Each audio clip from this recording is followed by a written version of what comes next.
What's poppin', y'all? Welcome back. One thing I just do not understand, and then y'all see the little title on the bottom right there, is why the hell, when you on the come up, do they have to do these things? Is it a billionaire thing? Is it like why must they put you in a dress? And I'm a black man, even like what recently what went on with the homie John Cena and stuff like that. Why? I just don't understand. Does it have to do anything with like the Epstein shit? Does it got anything to do with these niggas are just creeps, the J words? When I say the J words, the people that come from a different country that run Hollywood. It is what it is. Do they like that kind of shit? Is it just creepy ass old white men that just want to see you in caskets and blood drinking, baby drink? I don't get it, man. And now the new hype is because it was that Diddy wipe. Now this Michael Rubin dude is the new, I guess we'll say Illuminati leader, or we'll say something like that. But I don't know, man. The homie Luestis, Luis Luesta. Anyways, this dude be having a bunch of followers. I seen his videos a couple times, but I never seen this one. This one obviously just came out, but I want to wait to do a review on it because I like I seen it when I was on the road right now. But I don't know, man. Let's just peep this video and see what's good. I don't understand. That's why I get so worried about Kai. The other ones they don't really care about. They want that boy Kai's booty so bad. It is the number one cheeks, and I don't care, no homo, pause, all that shit. Boy, they want that nigga so bad in the dress. They want that nigga so bad to be with a white girl. They want that nigga so bad to be hooked on drugs or something. Man, Kai, they want you bad. You the number one dude they want right now, bruh. Man, be careful, bruh. But let's peep this video, bruh.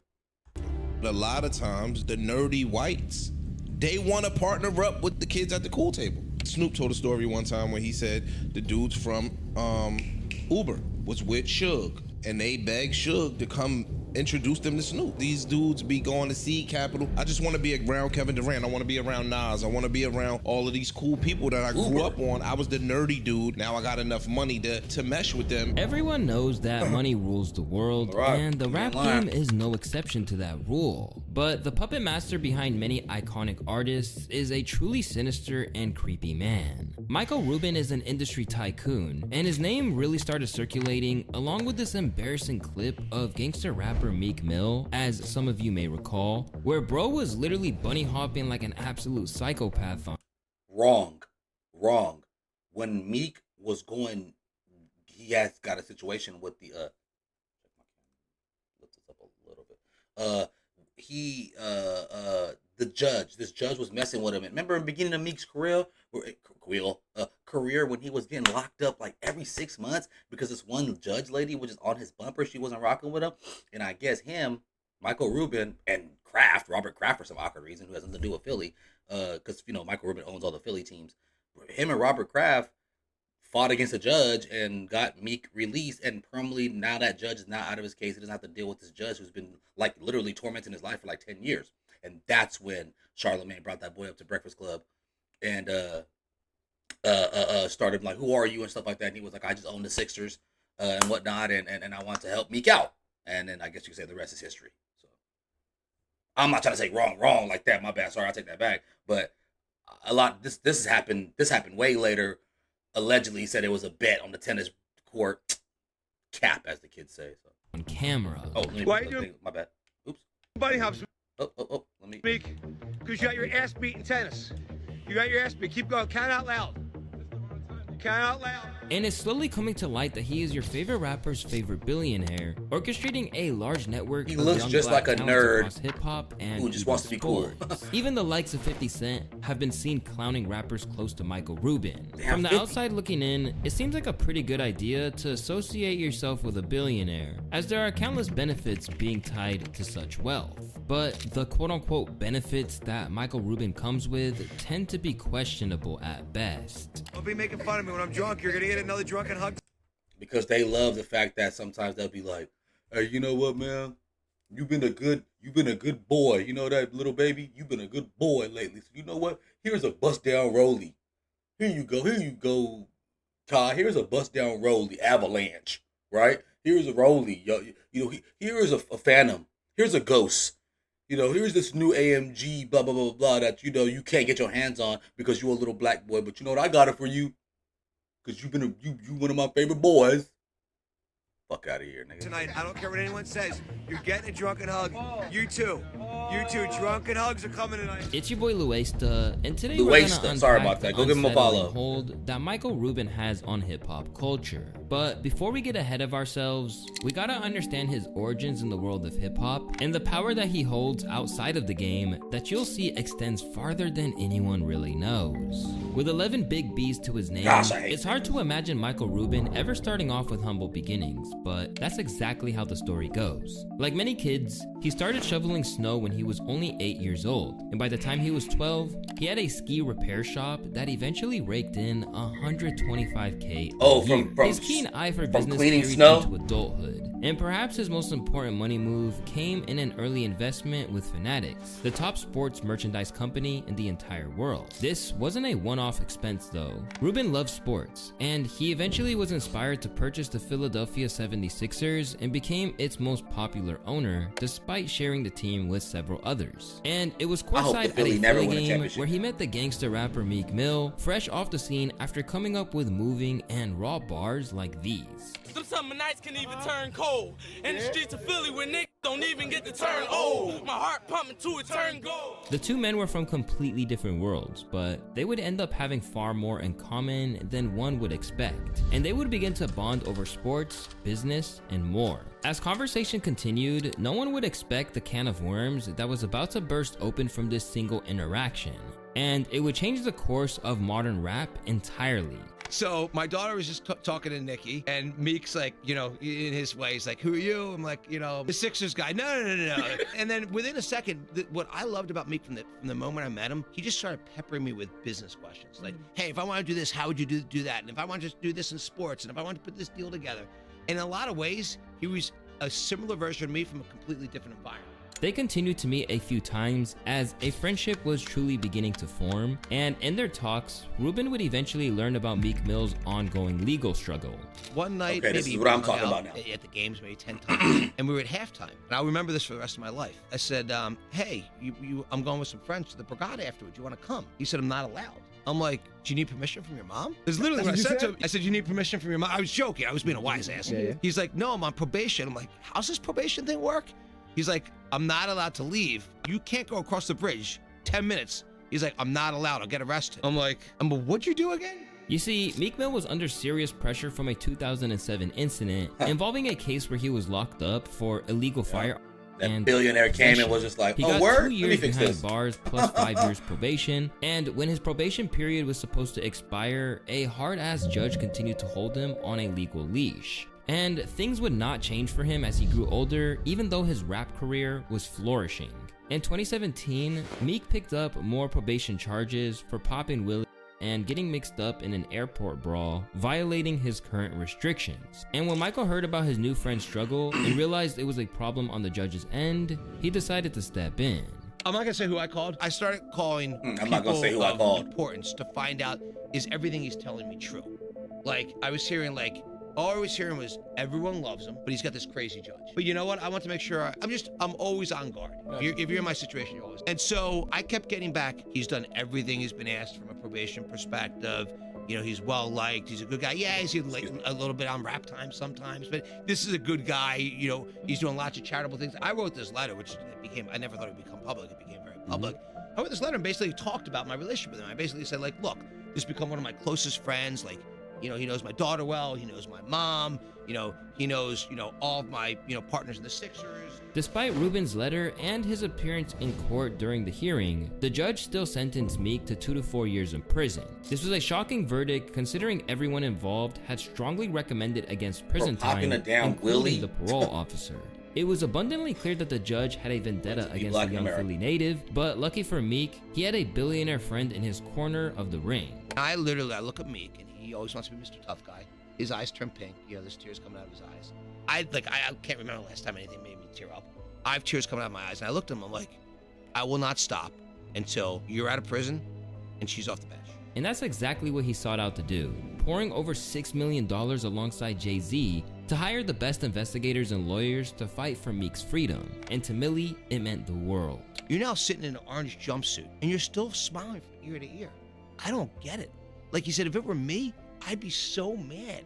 How are you happy? Meek sat there. He thought about it for like a minute. He said, Robert, I've been sent to prison 3 times for never committing a crime. This is my entire life. I've been in and out of this thing my entire life. This is the first time people are fighting for me. You're here to see me today. You know, Michael's been here 20 times. There's a crusade to free Meek.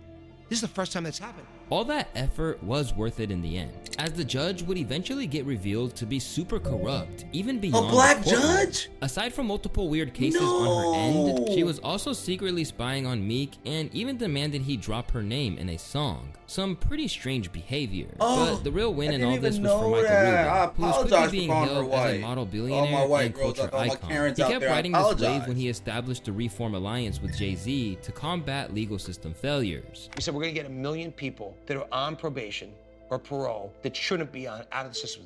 There was 4.5 million people at the time. This is 3.5 years ago. We've already cleared a pathway for 650,000 people that are on probation or parole to get out earlier from the laws that we've changed. Michael Rubin was officially a hip-hop namesake, and the idea of having a rich white billionaire friend started sounding real good to young up-and-coming artists, especially this genuine, caring dude. Let's keep this real.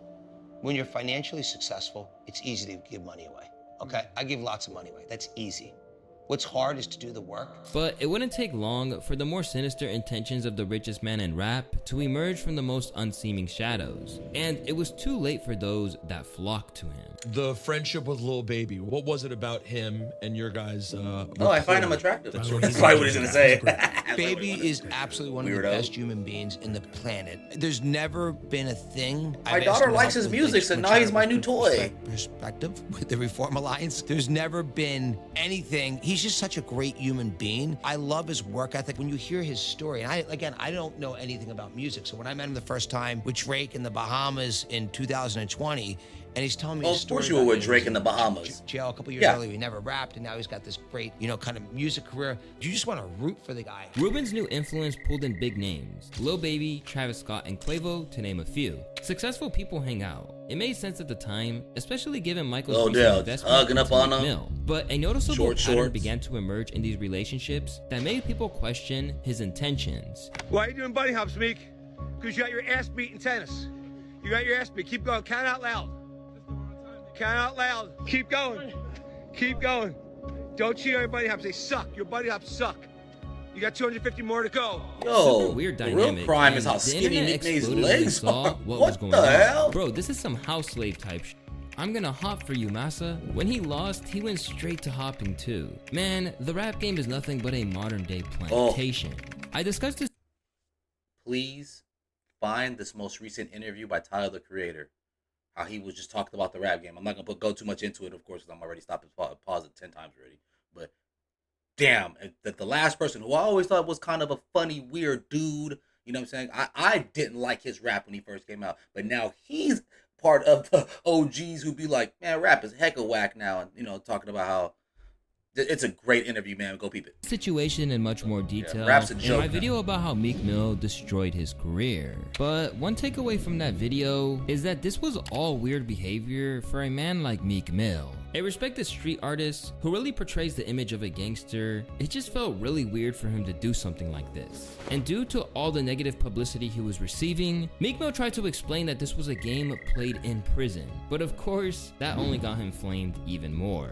Someone tweeted at him, how much did they pay you to do this? This is the first time he's addressed it. Keep in mind, there's all these Diddy rumors about Meek. There's this, what I believe to be a fake audio about Meek and Diddy engaging in some wrestling for the cereal like he used to do with the, like he said he used to.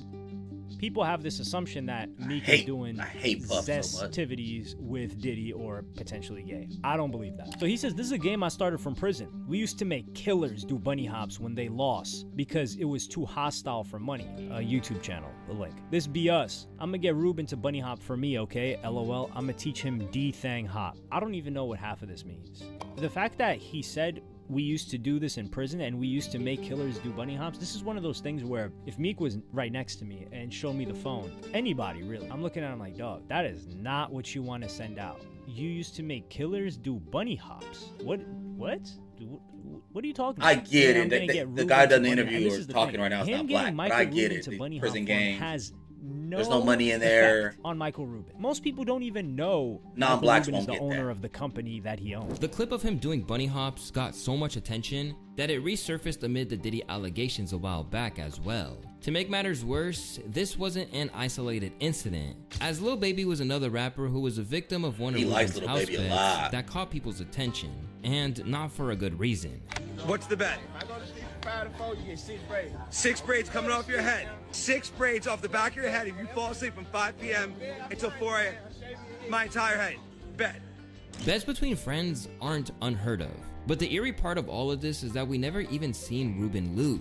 It leads us to ask questions like, is Lil Baby really gonna get into Rubin's bed and shave his hair? And if Meek lost that bet to anyone else, is he really letting his homies post a video online? He's The their answer toy. is He's obvious, their little and black the toys. truth becomes crystal clear when we see Kanye, one of the most high self-esteemed humans to ever walk Earth at this point, get talked down and demeaned on a post. So this is what really happens with Peter, Evie, Kanye. What we do on our way to a Vogue event, ribs and french fries. So, what does Rubin have to say about all this? Well, he will tell you that these are all mutually beneficial relationships, and the business mogul knows he can get to these successful artists for tips and ideas as well. You were asking about Baby before, and like, you know, does he come to me for advice? He comes to me for business advice all the time, but I go to him for advice on stuff too. I'll ask him like, hey, will this, you know, is this a good idea or a bad idea? While this could be true, He's the real lying. benefit You for can just Rubin, tell he's lying. Besides whatever freaky Jewish stuff people is don't going ask on black behind people for closed nothing. doors, is the marketing leverage that hip hop superstars give him and his companies. And rather than being a pushover guy paying these rappers to be around and do his bidding, it really seems like Rubin is the guy calling the shots. Even in this incident with Meek Mill on a private jet. Mike, get up off me, dog. You heard me, Mike? Get up off me, man. Look, this man on my legs, y'all. Get this man. Don't be making fun of me when I'm drunk. You're gonna get another drunken hug tonight. I don't care what anyone says. You're getting a drunken hug. It's probably you white too. boy jokes. You too. White Drunken boy hugs are gangs. coming tonight. You have This white boy isn't all homies, you know. speculation either, as we've seen him utilize a culture shifter like Lil Baby to promote his Fanatics gear on the track Merch Madness, a campaign where tons of merchandise was given out to fans. see, there you go. These rappers were playing chess, but Michael Rubin had them in checkmate from the beginning, pulling rappers into business endeavors and still capitalizing on their influence. His use of rappers as pawns is enough to make you speculate his intentions, but the real red flag begins to dissolve whenever we look at his more elevated social life, specifically his strange white parties. You gotta investigate this Michael Rubin party a little bit further. Y'all don't think it's a little strange? What? What? Help me out. The consistency of the A-list celebrities that go there. The hugging. What other party in the universe do you see that many of that level A-list people at the same spot at the same time? This annual Michael Rubin white party isn't what it sounds like, but might just be as strange and worth investigating, and most of all, disturbing in its nature. This high-profile gala is littered with every A-list person on the planet. Even people far outside of Rubin's circle will show out for what is possibly the biggest elite social event every single year. We're talking Tom Brady to Jay-Z, Kevin Hart to Kim Kardashian. Jay-Z is one of even them, though. Drake was It is what it recently is, there, bro. You know, he looking like like his money. Bro was absolutely done with everything happening to him lately. Basically, anyone Jay-Z's considered one of them, an bro. elite Shout out society to is your 90s invited rap, and 2000 most raps, certainly bro. attends these packed parties. Of fuck course, with Jack. the first assumptions from outsiders were Illuminati comparisons, and some even pointed to Rubin himself as the leader. There's even an eerie resemblance to this crowd and Jared Leto's cult. To even be considered for an invite, you have to be at the top of the famous profiles. So it makes sense that anyone would want to show out. But what's strange is the presence of guys like Baby, Quavo, and Meek, who are all far below the status of these other guests. Their attendance seems a little bit out of place, and questions got raised, especially when they found themselves in more questionable scenarios at the hands of Michael Rubin. Now, what in the is this? Ain't no fucking way.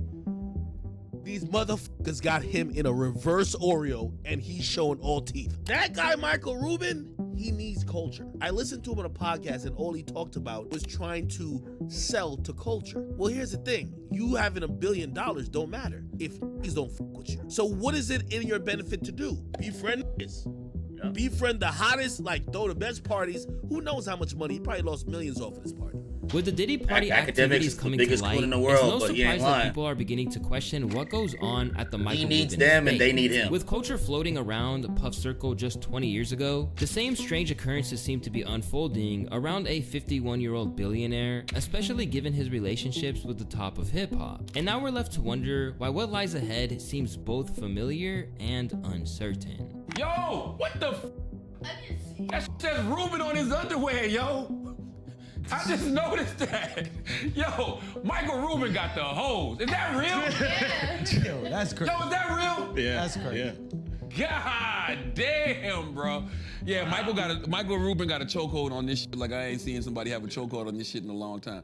And the only reason why Char doesn't go, the only reason why Charlemagne don't go, is because he knows that he might lose the blacks. You know what I'm saying? He might, the brothers and nah. That nigga wants to go so bad, bruh, on everything I love. Damn, Kai, watch out, my nigga. I know you will never watch this video. You probably would never know who I am. But Cuddy, they want that ass so bad, nigga. You are a Super Bowl trophy to them. Dog, don't give him the benefit of the doubt, my nigga. Serve up Agent, because he'll do it for money. I'm playing. All right, y'all.